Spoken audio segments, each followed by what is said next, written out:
It's time we talk about hay. While our garden grows in the summer heat, we are heading out to the field. Our own Tom O'Hare is here to teach us how to turn a regular old field into a hayfield. Welcome back, Northern Michigan. We're here in our field right now talking about perhaps making it into a hayfield in the future, or say you've got your hay cut, the first cutting already, and you want to make it a little better for the next one. Justin, we're here at social distancing. What is our first step to make this field what we want it to be? Yeah, so maybe you got first cutting off now and you're looking at that second cutting. We do have a soil sample here. With social distancing, it's going to be hard to get close enough to see it, but it'll kind of give a breakdown of what's going on in our soil so we can make it better or more yields. And that's why we brought our expert Theo here. He's our soil scientist, and he'll break down thousands of these in the spring and really recommend the right products to go along with a pH balance or nutrient or making custom blends for your hayfield. And that's why Theo's here today.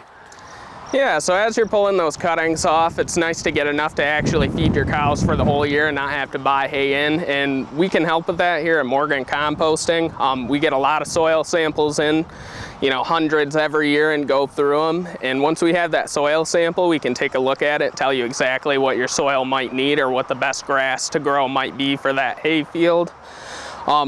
We got an example here of what a hole would look like that you would dig when you're ready to take your soil sample. Basically, you're going to dig down to about 8 inches. And this soil doesn't have the best example of some of the layers, but a lot of times once you get down lower, you start getting into more sand or maybe a clay patch. And so it's really important to make sure when you take a soil sample, you get down to about 8 inches. I have a nice probe here that is fairly helpful and can kind of show us a good representation. That's a little short, but it's close.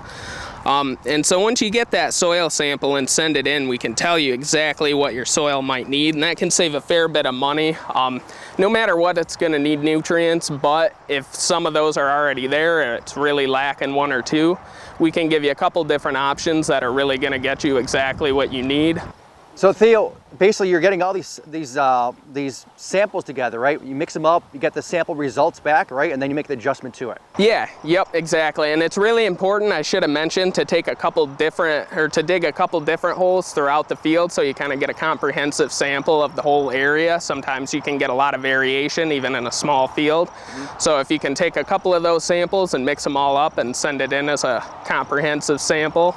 Okay, and then we get the results back, and Justin, what do you do afterwards? Yeah, so once we get the results, we'll make that blend according to the soil sample, again, of what we received, of what's your soils, because, farmers manage their properties different, so we just want to know what's lacking and what they have too much of or not enough of, and then we can make that blend, either a liquid blend or a solid blend, to make sure that it hits the field of what it needs to grow more yield of hay.